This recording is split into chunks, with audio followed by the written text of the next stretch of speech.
So, good morning, and we are continuing to look at the 37 practices of bodhisattvas. So, today we'll look at verse number 30, which is about the perfection of wisdom. So, it says, since the 5 perfections without wisdom cannot bring perfect awakening, along with skillful means, cultivate the wisdom which does not conceive the 3 spheres as real. So it's rather challenging to speak about the perfection of wisdom in 10 minutes. Buddha spoke volumes, literally. There's many perfection of wisdom sutras, and the longest one is 100,000 verses. Then there's shorter ones down to the shortest perfection of wisdom sutra consists of 1 syllable, the syllable "a," which in Sanskrit apparently is a negation word. It means not or no. So it said that really smart disciples get it with just that one syllable. They get the meaning. But the less smart ones need more words. Anyway, it's a challenging subject to talk about. But also recently, Venerable Children was talking about the 7 jewels of Aryas, and the last of those 7 was wisdom. And she spoke of the 2 kinds of wisdom, ultimate and conventional.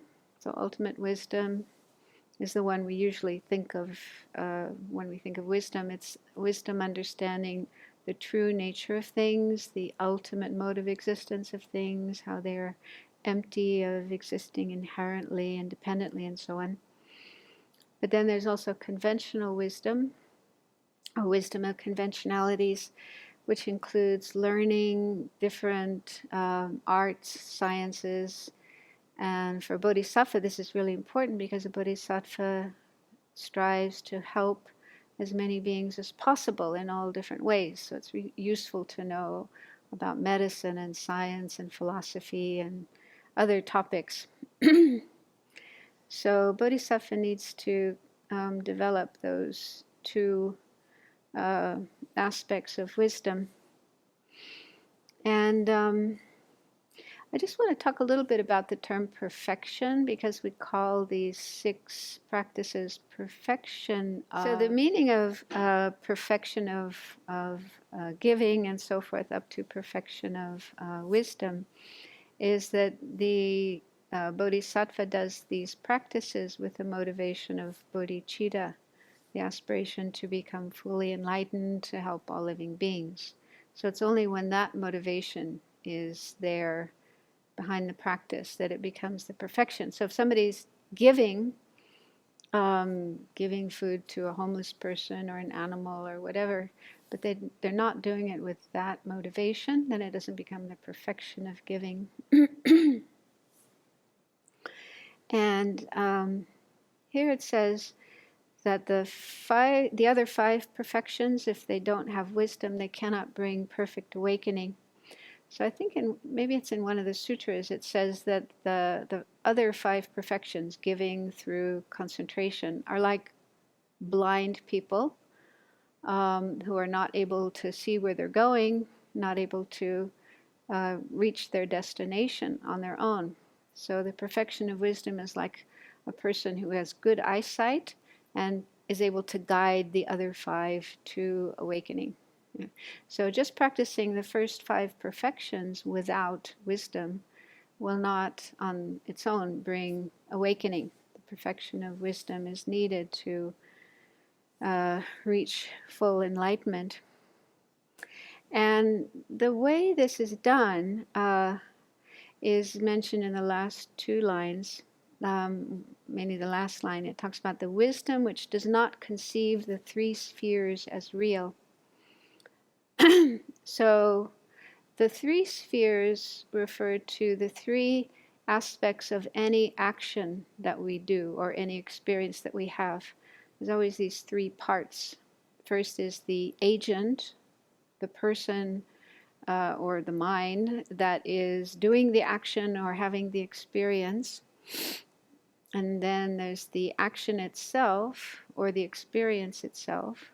And then there's an object. So, for example, in the case of giving, there's the one who gives, the giver. And then there's the act of giving. And in the case of giving, that also includes something that's given, although not always. Yeah. Sometimes giving protection. There isn't really something given over, but it's more of an action. And then there's the object in relation to which the action is done. So when a bodhisattva practices any of the 6 perfections, the bodhisattva does so with the awareness that these 3 spheres, 3 aspects, are all empty of inherent existence. So when giving, there's the sense that the I, the one who's giving, is empty of inherent existence, is merely labeled. There's no real I over here who's doing the act of giving, just the aggregates labeled as I. And then the action of giving, whatever action is done in the process of giving, whether it's giving materials or giving dharma or whatever, that action is also empty of inherent existence, just labeled on a series of movements of body and mind. And then the recipient, whoever is being given this gift, is also empty of existing inherently, just labeled by the mind.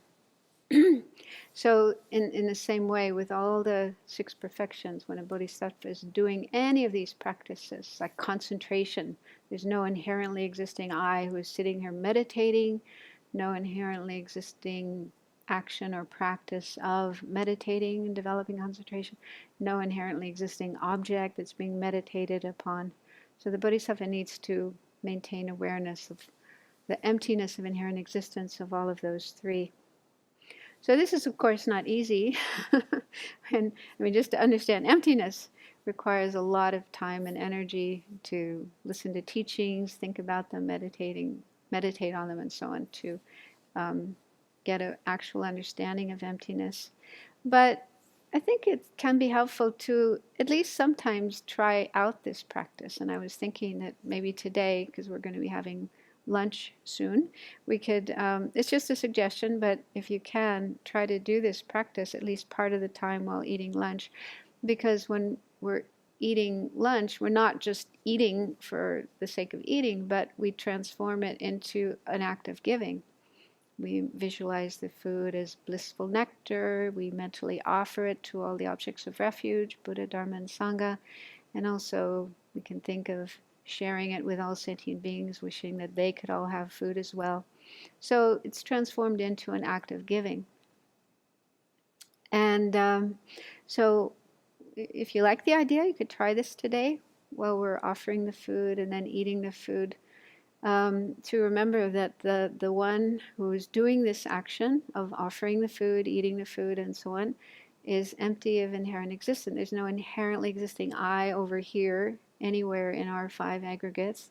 There's just this mass of physical and mental components, empty of a real self or I, even though there appears to be such an I, but that's like a fantasy, like rabbit's horns or flowers growing in the sky, things that don't really exist.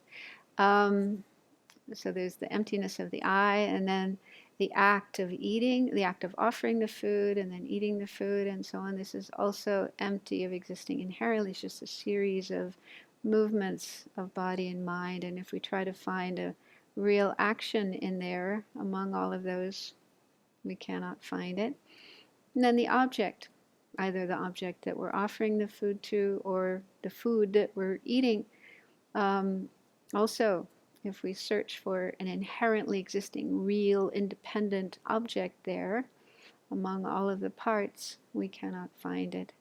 So even if you don't fully understand that, it can be helpful just to say to yourself, all these 3 things are empty. No inherently existing I, no inherently existing action, no inherently existing object.